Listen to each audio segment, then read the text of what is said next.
Welcome to Bhatt and Bhatt Tutorials. I am Sheshadri, faculty for Social Science. This session is for 10th grade CBSE. We are doing the lesson in history. Dear students, we have already completed this lesson, Nationalism in India. This session is the question and answer session for this chapter. Okay, let us look at the questions. Question 1. Explain why growth of nationalism in the colonies is linked to an anti-colonial movement. Okay. Growth of nationalism in colonies is linked to an anti-colonial movement because colonization affected people's freedom. The sense of oppression and exploitation became a common bond for people of different groups, which resulted in the growth of nationalist ideals. People began discovering their unity in the process of their struggle with colonialism.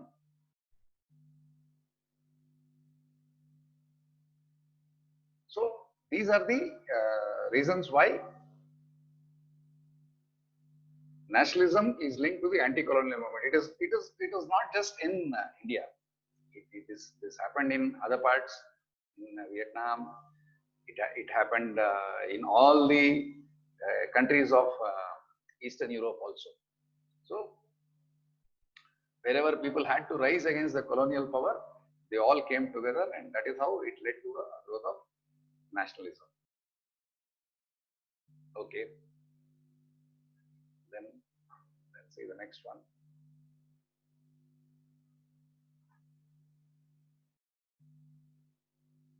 How the First World War helped in the growth of national movement in India? The First World War helped in the growth of the national movement of India in the following ways. During the First World War, the British Army forcibly recruited people from the rural areas of India.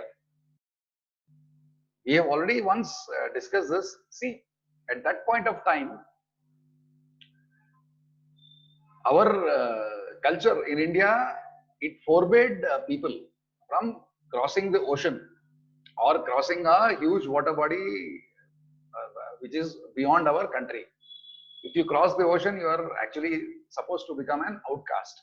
So that is why there were many people who were against leaving the country. So when the British Army forcibly recruited people from rural India, people were very angry. Then to finance the defense expenditure, customs duties were raised and income taxes were imposed. So what happened?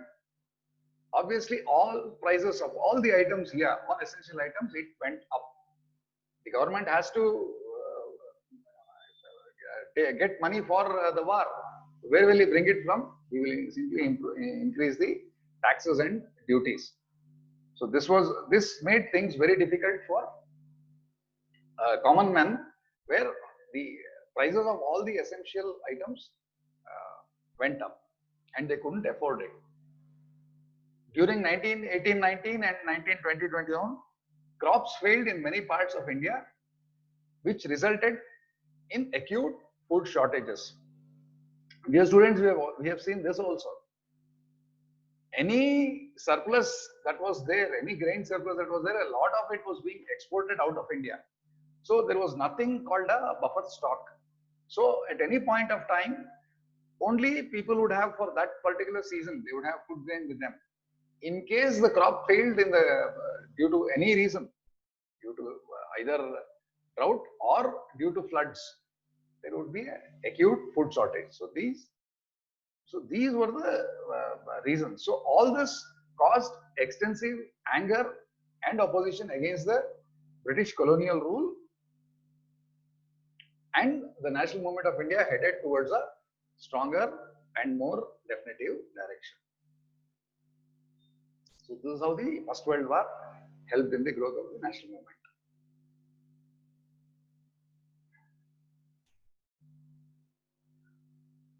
Why were Indians outraged by the Rowlatt Act?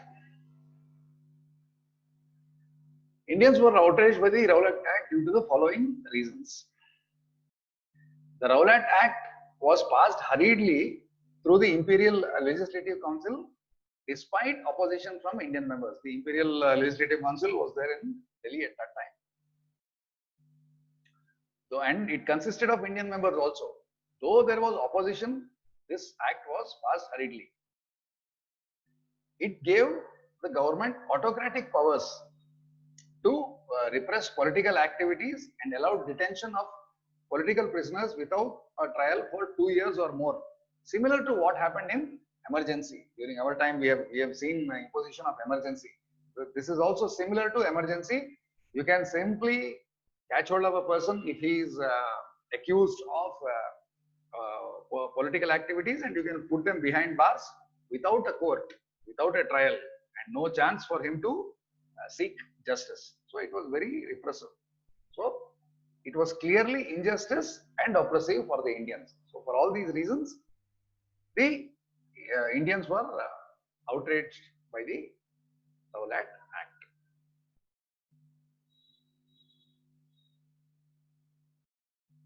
Why Gandhiji decided to withdraw the national cooperation, non-cooperation movement? Gandhiji decided to withdraw the non-cooperation movement due to the following reasons. The movement was turning violent at few places. In 1922 at Chauri Chaura in Gorakhpur, a peaceful demonstration turned into a violent clash in which more than 20 policemen were killed. Gandhiji always did this. When he saw that, see, because his basic premise of fighting the British, he said, was there should be no violence. It should be non-violence. That was his basic premise of Satyagraha. We will stand by, we will not be armed, and we are not to become violent. So, any point of time, you will see that many times he has called off movements. So, this was also one such time where, because of the violence, he called it off.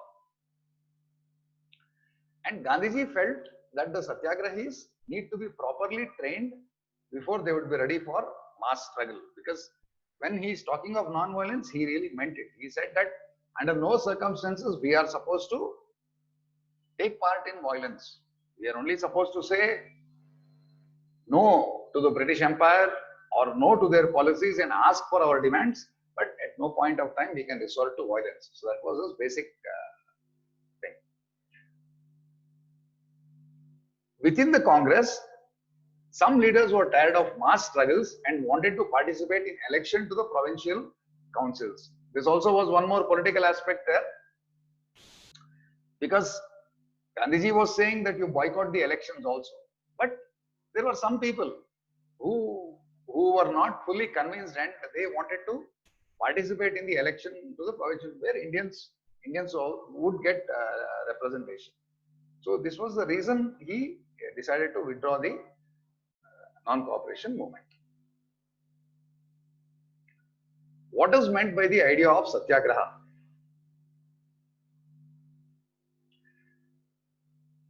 The idea of Satyagraha implies a unique method of mass agitation that emphasizes the power of truth and the need to search the truth.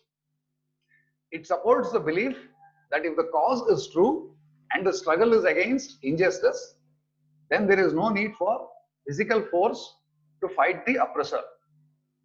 In this, people, including the oppressors, have to be persuaded to see the truth instead of being forced to accept truth through the use of violence.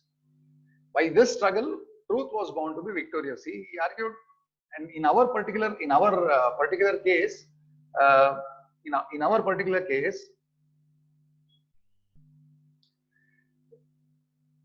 it was very clear, because this was happening somewhere in the beginning of the 20th century.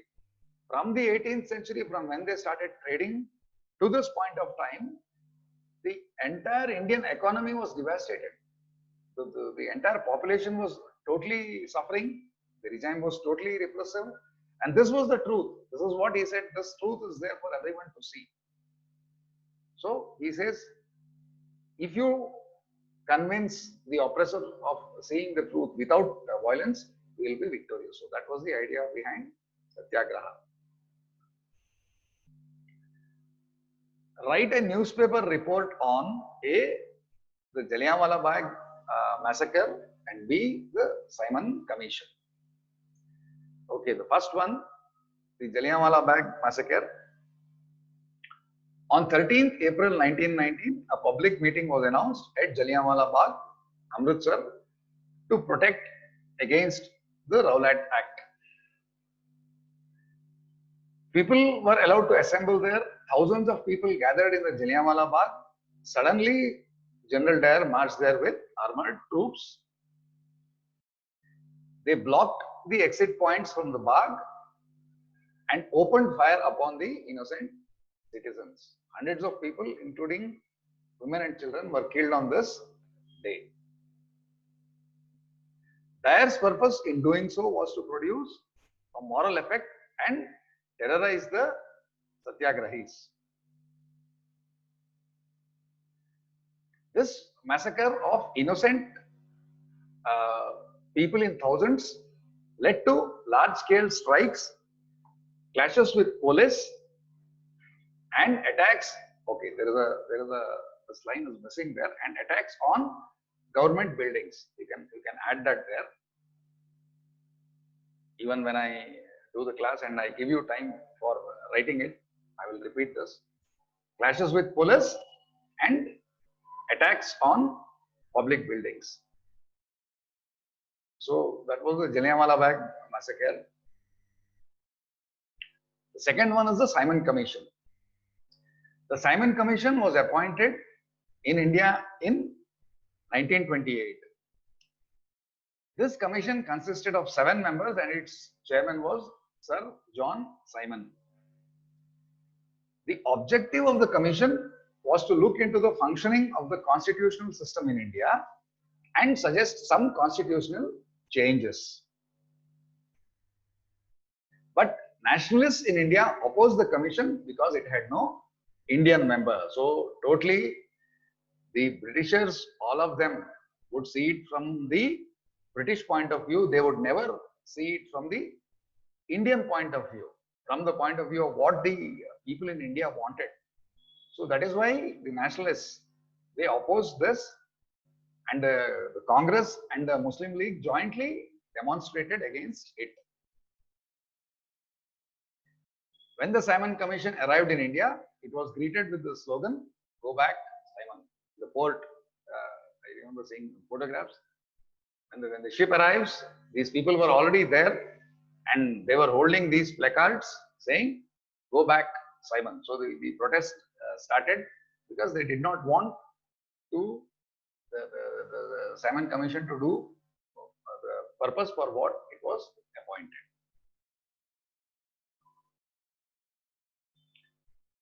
Okay, compare the images of Bharat Mata in this chapter with the image of, okay, it is hidden behind my photograph, but the question is with the image of Germania given in chapter 1. Okay, that is the question. Compare the image of Bharat Mata in this chapter with the image of Germania given in chapter 1. Comparison of the images of Bharat Mata with the image of Germania. The image of Germania symbolizes the German nation, whereas the image of Bharat Mata represents the Indian nation. The first main difference. The image of Bharat Mata is different from that of Germania in the sense that the former reflects the religious basis of its making.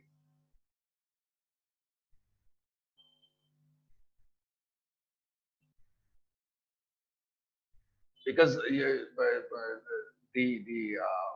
there in the case of Germania, it was more open. It is not religion oriented. It is generally philosophy oriented. The image of Bharat Mata painted by Abanindranath Tagore is bestowed with learning, food, clothing and some aesthetic quality also. Learning, she is holding those palm leaves. Food, because the paddy grains are being held. Clothing, and she is holding the mala or the beads. That shows the aesthetic quality. Whereas in the case of Germania, that was not the case. In another painting, we find Mata holding Trishul and standing beside a lion and a elephant, symbols of power and authority. Trishul again is generally the weapon of Lord Shiva. So it had more religious basis. The image of Bharat Mata, that was one of the main differences there. In the case of Germania, Germania as a female figure is standing against a background of the tricolor fabric of the national flag, the German national flag. She is wearing a crown of oak leaves, as the German oak stands for heroism. Like we have our symbols. The lion and an elephant are symbols of power and authority. In our custom, in their custom, the oak tree stands for heroism in the German custom. So she is wearing a crown of oak leaves, which it stands for heroism. So these were the this was the comparison between the two. List all the different social groups which joined the non-cooperation movement.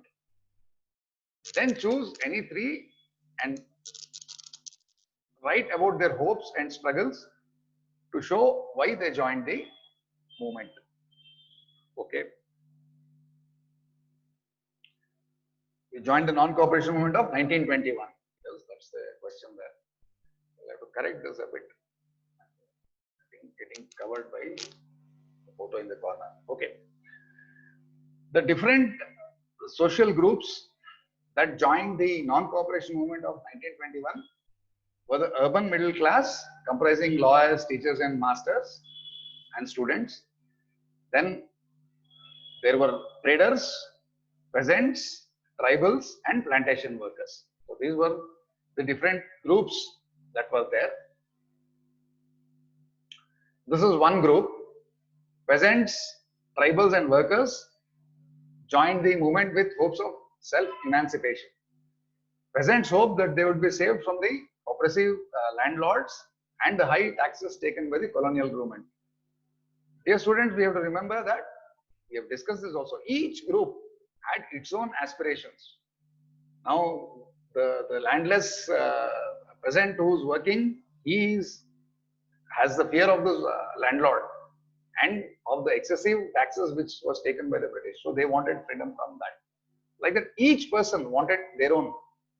Plantation workers, on the other hand, desired freedom to move about and get land in their own villages. The trouble with plantation workers was they were not allowed to leave the plantation. They could not go out of the plantation limits. So that is why their main aim was the desired freedom to move about and get land in their own villages. Okay, this is the traders actually. The middle class, the traders who were in the middle class, they joined the movement because the boycott of foreign goods would make the sale of their textiles and handlooms go up. See, once they were boycotting the British-made cloth, they were boycotting liquor.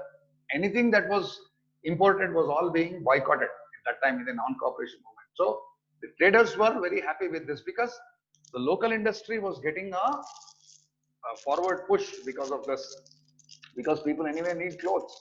You are discarding the imported clothes, the Indian cloth will replace that. So that is the reason they joined. So this way, each group had got its own reason and aspiration why they joined the non-cooperation movement. Discuss the Salt March to make it clear why it was an effective symbol of resistance to the British colonialism.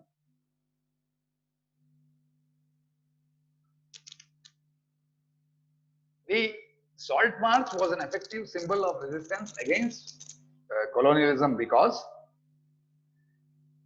Gandhiji met a large number of commoners during the march and he taught them the true meaning of Swaraj and non-violence.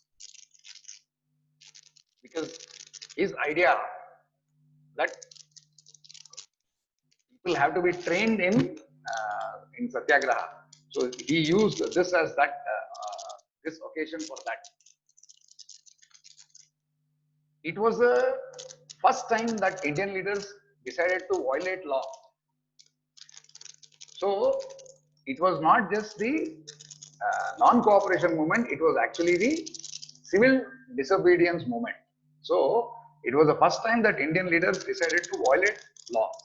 People were now asked not only to refuse cooperation, but also to break colonial laws. So that's where it came to civil disobedience. You disobey the government. So thousands of Indians in different parts of the country broke the salt law, manufactured salt and demonstrated in front of the government salt factories. With this, Gandhiji set forth an example to the whole nation of how the oppressor could be confronted in a non-violent manner. So that was he wanted to tell people how to go about doing the civil disobedience movement, and he saw this in salt, which is the most commonly used thing by everybody in the country. And he was very successful also in this entire thing. People also started boycotting foreign cloth. Peasants refused to pay revenue and chowkidari taxes. Because this civil disobedience movement, this was one example, then they started repeating it in other things also. They were refusing to pay revenue and chowkidari taxes.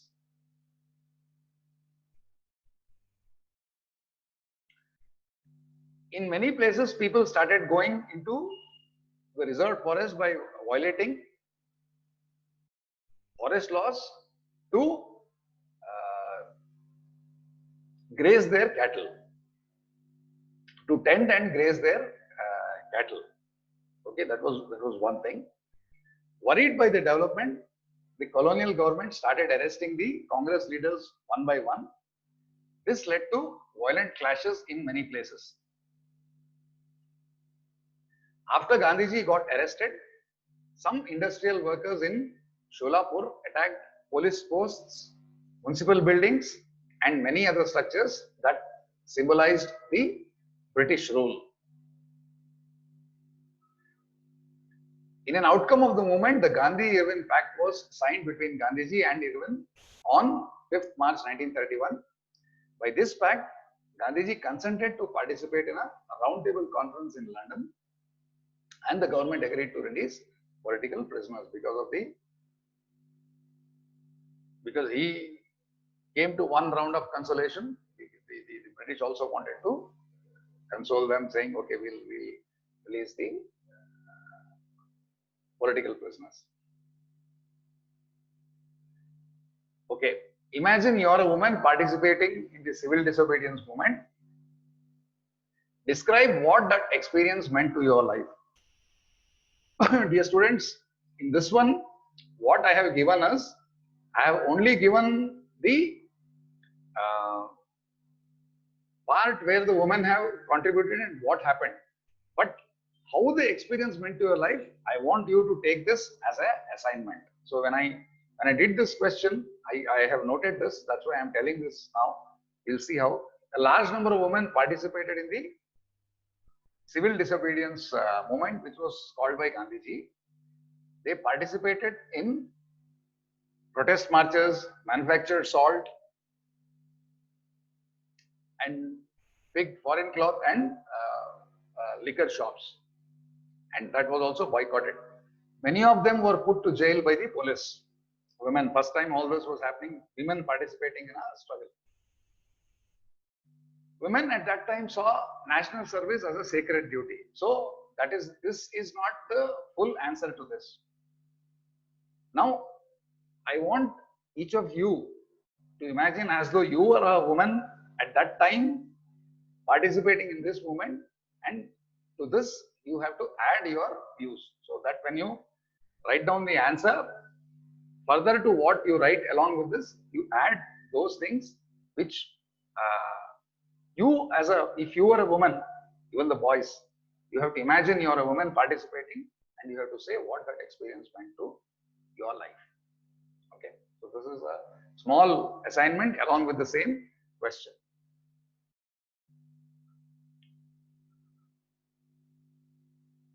Why did political leaders differ sharply over the question of separate electorates for Muslims? So this mainly has come with respect to the Muslims.